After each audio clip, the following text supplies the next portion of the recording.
Mobile चीखने लगा। Tin टिंटी। अमन ने आंख खोले बिना हाथ हवा में लहराया। उंगलियां तकिए, चादर, फिर मोबाइल की स्क्रीन से टकराई। एक झटके में अलार्म बंद। सन्नाटा। 2 सेकंड। फिर मोबाइल फिर से चीखा। टीन टिंटी। अमन ने करवट बदली, चेहरा तकिए में गाड़ा। यार। 5 मिनट। वो बुदबुदाया, जैसे मोबाइल उससे बहस कर रहा हो। फिर से अलार्म बंद। फिर से शांति। फिर से टीन टिंटी। इस बार अमन झल्लाया। उसने आंख खोली। मोबाइल को घूरा जैसे वही उसकी सारी परेशानियों की जड़ हो। तुझे क्या दुश्मनी है मुझसे? उसने स्क्रीन से पूछा। मोबाइल ने जवाब नहीं दिया, बस फिर से बजता रहा। अमन ने मोबाइल उठाकर बेड के कोने में फेंक दिया। अलार्म बंद हुआ, लेकिन अब नींद भी भाग चुकी थी। वो छत की तरफ देखने लगा। पंखा घूम रहा था। वही पुरानी सीलिंग, वही दरार जो उसे हमेशा नक्शे जैसी लगती थी। बाहर से आवाज आई। अमन, 8 बज गए हैं। मम्मी की आवाज थी, सीधी, साफ, बिना किसी नरमी के। अमन ने आंखें बंद कर ली। हाँ मम्मी। उठ गया, उसने कहा, आवाज में ऐसा आत्मविश्वास जैसे वो सच में खड़ा हो। बाहर से तुरंत जवाब आया। उठ गया है या उठने का सोच रहा है? अमन ने करवट बदली, चादर को अपने ऊपर और खींच लिया। बस ब्रश करने जा रहा हूं, वो बोला। ब्रश करने जा रहा है या ब्रश का सपना देख रहा है? मम्मी की आवाज और पास आ गई। अमन ने दांत भींचे। काश ये सुबह थोड़ी लेट होती। वो बुदबुदाया, बिना सोचे, बिना किसी मतलब के। कुछ नहीं हुआ। पंखा घूमता रहा। घड़ी की टिक टिक चलती रही। सुबह वैसे ही रही। दरवाजे के बाहर चप्पलों की आवाज आई। मम्मी कमरे की तरफ बढ़ रही थी। अमन ने जल्दी से चादर हटाई, उठकर बैठ गया। बाल ऐसे थे जैसे किसी ने जानबूझकर बिगाड़ दिए हों। उसने तकिए के नीचे हाथ डाला, मोबाइल निकाला, ऐसे देखने लगा जैसे कोई बहुत जरूरी मैसेज पढ़ रहा हो। दरवाजे का हैंडल हिला। अमन ने गहरी सांस ली। दरवाजा खुला। मम्मी चौखट पर खड़ी थी। हाथ कमर पर, चेहरा ऐसा जैसे सुबह की सारी समस्याएं एक ही कमरे में जमा हो गई हों। उठ गया? उन्होंने पूछा। अमन ने तुरंत सिर हिलाया। कब का? मम्मी, बस न्यूज देख रहा था। मम्मी की नजर उसके मोबाइल पर गई। स्क्रीन ब्लैक थी। अच्छा, उन्होंने कहा, 1 सेकंड रुककर। न्यूज बंद करके तकिए के नीचे रख दी। अमन ने मोबाइल पलटकर देखा, फिर हंसा। अरे नहीं, नेटवर्क चला गया था। मम्मी कमरे के अंदर आ गई। पर्दा खींचा। धूप सीधा अमन के चेहरे पर गिरी। अमन ने आंखें सिकोड़ ली। मम्मी, पर्दा तो रहने दो यार। क्यों? मम्मी बोली। सूरज भी देखे कि घर में एक जवान लड़का पड़ा रहता है। अमन बिस्तर से पैर नीचे लटकाते हुए बोला, जवान बोल ही दिया है आपने, तो थोड़ा सम्मान भी दे दिया करो। मम्मी ने उसकी तरफ देखा। सम्मान नौकरी से आता है, तकिए से नहीं। अमन ने मुंह बनाया। सुबह सुबह मोटिवेशनल स्पीच मत दो। मम्मी ने अलमारी के शीशे में उसका रिफ्लेक्शन देखा। बिखरे बाल, आधी नींद, आधी बेपरवाही। तेरी उम्र क्या हो गई है? उन्होंने पूछा। कम ही है, अमन बोला। दिल से तो अभी भी बच्चा हूं। दिल से बच्चा रहेगा तो दिमाग से बेरोजगार ही रहेगा। मम्मी ने तुरंत काटा। अमन उठकर खड़ा हुआ। मम्मी, इंटरव्यू दिए है मैंने। कब? पिछले महीने। और रिजल्ट? अमन ने कंधे उचकाए। वो कंपनी वाले सोच रहे होंगे। मम्मी हंसी नहीं। पूरी कॉलोनी सोच रही है। शर्मा जी का बेटा देख, तेरे से छोटा है, गाड़ी ले आया। अमन ने सिर घुमाया। मम्मी, शर्मा जी के बेटे को तो भगवान भी प्रमोशन देते रहते हैं। मम्मी ने उसकी तरफ घूर कर देखा। तू भगवान को भी बीच में मत ला। अमन ने दांत ब्रश उठाया, बाथरूम की तरफ बढ़ते हुए बोला। काश शर्मा जी का बेटा थोड़ा कम परफेक्ट होता। मम्मी ने पलट कर देखा। क्या कहा? अमन ने ब्रश मुंह में डालते हुए कहा।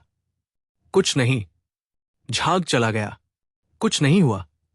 कोई चमत्कार नहीं। शर्मा जी का बेटा कहीं दूर अपनी गाड़ी में ही रहा। दुनिया बिल्कुल नॉर्मल थी। मम्मी ने सिर हिलाया। 10 मिनट में नाश्ता है, फिर बाहर जाना है या नहीं, वो बाद में तय करना। वो कमरे से बाहर चली गई। अमन वही खड़ा रहा, ब्रश मुंह में, आईने में खुद को देखते हुए। उसने झाग थूका और बुदबुदाया, काश एक दिन सब अपने आप ठीक हो जाए। आईना चुप रहा, कमरा चुप रहा। अमन ने नल खोला। पानी बहने लगा। नाश्ते की टेबल पर प्लेटें पहले से लगी थी। 2 ब्रेड, थोड़ा सा मक्खन, एक कटोरी में आलू की सब्जी। अमन कुर्सी खींचकर बैठा। बाल अभी भी गीले थे, जैसे नहाया नहीं, बस चेहरे पर पानी फेंक दिया हो। उसने ब्रेड उठाई, आधी तोड़ी, सब्जी में डुबोई। पापा सामने बैठे थे, अखबार पूरी तरह फैला हुआ। उनकी आंखें पन्ने के ऊपर से नीचे चल रही थी। चश्मा नाक के ठीक बीचों बीच टिका था। चेहरे पर कोई भाव नहीं। मम्मी चाय लेकर आई और पापा के पास रख दी। आज फिर देर हो रही है, मम्मी बोली, बिना किसी खास को देखे। अमन ने ब्रेड मुंह में डालते हुए कहा। किस चीज में देर? मम्मी उसकी तरफ मुड़ी। जिंदगी में। अमन ने चबाना धीमा कर दिया। जिंदगी कोई ट्रेन थोड़ी है जो छूट जाएगी। अखबार के पीछे से पापा की आवाज आई। कुछ ट्रेनें बिना हॉर्न दिए निकल जाती है। अमन ने उनकी तरफ देखा। पापा अब भी अखबार में थे। मैं कोशिश कर रहा हूं, अमन बोला। ऐसा नहीं है कि मैं कुछ करता ही नहीं। मम्मी ने प्लेट खिसकाई।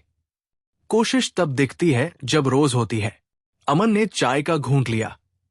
गरम थी। उसने जीभ बाहर निकाली। मम्मी, कम से कम सुबह तो चैन से खाने दो। चैन नौकरी वालों को मिलता है, मम्मी बोली। अमन ने हल्की हंसी के साथ कहा, तो मैं अभी फ्रीलांसर हूं। चैन फ्री में नहीं मिलता क्या? मम्मी ने उसे घूरा। पापा ने अखबार मोड़ा। पहली बार सीधे अमन की तरफ देखा। आज कहाँ जा रहा है? उन्होंने पूछा। अमन थोड़ा सीधा बैठ गया। बस, दोस्त से मिलने, फिर देखता हूं कुछ। पापा ने सिर हिलाया। देखते देखते उम्र निकल जाती है। कमरे में हल्का सा सन्नाटा आ गया। अमन ने प्लेट की तरफ देखा। सब्जी अब उतनी अच्छी नहीं लग रही थी। उसने फिर भी एक कौर उठाया। मैं कुछ न कुछ कर लूंगा, उसने कहा, आवाज थोड़ी धीमी। पापा ने चश्मा उतारा। काश से कुछ नहीं होता। अमन ने उनकी तरफ देखा। पापा खड़े हुए, कुर्सी पीछे की, और बोले, समय से निकल जाना। देर हो गई तो बस नहीं मिलेगी। वो कमरे से बाहर चले गए। मम्मी ने आह भरी। तेरे पापा गलत नहीं कहते। अमन ने प्लेट सरकाई। सब सही ही कहते हैं, मम्मी। वो उठा। कुर्सी की हल्की सी आवाज हुई। दरवाजे की तरफ बढ़ते हुए उसने कहा, मैं चलता हूं। मम्मी ने पीछे से कहा, रात को छत पर मत खड़ा रहा कर, हवा ठीक नहीं। अमन रुका, एक पल के लिए, फिर दरवाजा खोला और बाहर निकल गया। पीछे टेबल पर चाय ठंडी होती रही। दरवाजा बंद होते ही बाहर की आवाजें साफ सुनाई देने लगी। गली में दूधवाला साइकिल चलाता हुआ निकल रहा था। कहीं से प्रेशर कुकर की सीटी आई। नीचे वाले घर से रेडियो पर पुराना गाना बज रहा था। आवाज थोड़ी टूटी हुई। अमन सीढ़ियां उतरते हुए जूते पहनने लगा। छाता ले ले, मम्मी की आवाज ऊपर से आई। अमन ने गर्दन मोड़कर देखा। धूप है, मम्मी। धूप में भी समझदारी लेनी चाहिए, मम्मी बोली। अमन मुस्कुराया। वो तो भारी होती है, हाथ में नहीं आती। वो आखिरी सीढ़ी से कूदा और बाहर गेट की तरफ बढ़ा। पापा सामने से आ रहे थे, हाथ में ऑफिस का बैग, चेहरे पर वही रोज वाला थकान का साया। अमन ने कहा, पापा। पापा रुके। हाँ, मैं आज कुछ देखूंगा। पापा ने उसकी तरफ देखा। बस 1 सेकंड, देखते रहना मत। बस इतना कहकर वो आगे बढ़ गए। अमन वही खड़ा रहा। फिर उसने गहरी सांस ली और गली में कदम रखा। सड़क पर वही पुराना पेड़ था, उसी के नीचे पान की दुकान। चाय वाला के पास दो आदमी खड़े बहस कर रहे थे, कोई क्रिकेट पर, कोई राजनीति पर। अरे अमन, पीछे से आवाज आई। अमन मुड़ा। पड़ोसी अंकल थे, हाथ में अखबार। आज भी कहीं निकल रहा है? अंकल ने पूछा। अमन ने सिर हिलाया। हाँ अंकल, निकलना तो पड़ेगा। अंकल हंसे। निकलने से कुछ नहीं होता, पहुंचने से होता है। अमन ने हल्की हंसी हंसी। आप भी पापा जैसे ही हो। वो आगे बढ़ गया। बस स्टॉप थोड़ी दूरी पर था। धूप तेज हो रही थी। सड़क पर गाड़ियां धीरे धीरे भरने लगी थी। सब कहीं न कहीं जा रहे थे। अमन चलते चलते खुद से बोला, सबको इतनी जल्दी क्यों होती है? उसने आसमान की तरफ देखा। नीला, साफ, बेपरवाह। एक पल को रुका। हवा का झोंका आया, उसके मुंह से अपने आप निकल गया। काश सब इतना ही आसान होता। कुछ नहीं हुआ। बस स्टॉप वही था, लोग वही थे, आसमान वही रहा। अमन ने जेब में हाथ डाला, मोबाइल निकाला। बस आने में अभी टाइम था। वो वही खड़ा रहा। बस स्टॉप पर खड़े खड़े अमन ने मोबाइल जेब में वापस डाल दिया। बोर्ड पर लिखा था, बस आने का समय 10 मिनट। अमन ने बोर्ड को ऐसे देखा जैसे वही उसे जानबूझकर चिढ़ा रहा हो। 10 मिनट भी कोई समय होता है? वो बुदबुदाया, या आओ अभी या मत आओ। पास खड़ा एक लड़का ईयरफोन लगाए हंस रहा था, शायद किसी वीडियो पर। एक आदमी फोन पर चिल्ला रहा था, हाँ हाँ, निकल चुका हूं, जबकि वो साफ दिख रहा था कि अभी भी वही खड़ा है। अमन ने सबको देखा। सब कहीं न कहीं जाने की जल्दी में थे। बस वही खड़ा था। सबको रास्ता पता है, उसने खुद से कहा, और मैं बस घूम रहा हूं। उसने सड़क की दूसरी तरफ देखा। एक ऑफिस की बस रुकी। लोग लाइन में चढ़ रहे थे। आईडी कार्ड, बैग, चेहरे पर नींद और आदत। काश मेरे पास भी ऐसा कुछ होता, अमन बोला, बिना किसी जोश के। कोई जगह जहां मुझे हर रोज जाना होता। उसने अपने जूते के अगले हिस्से से सड़क पर पड़े छोटे पत्थर को ठोकर मारी।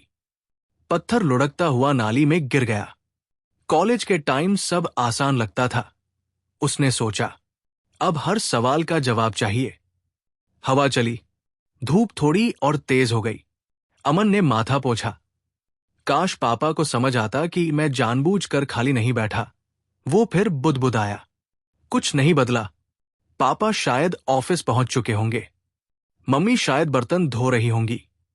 दुनिया अपनी रफ्तार में चल रही थी। अमन ने एक लंबी सांस ली। काश मैं थोड़ा अलग होता, वो बोला, लगभग हंसते हुए। मतलब कुछ खास। एक पल के लिए वो रुका, फिर खुद पर ही हंस दिया। फिल्में ज्यादा देख ली है, अमन। तभी दूर से बस की आवाज आई। लोग सीधा खड़े हो गए। अमन भी लाइन की तरफ बढ़ा। उसने आसमान की तरफ आखिरी बार देखा। नीला था, खामोश था। बस पास आती जा रही थी।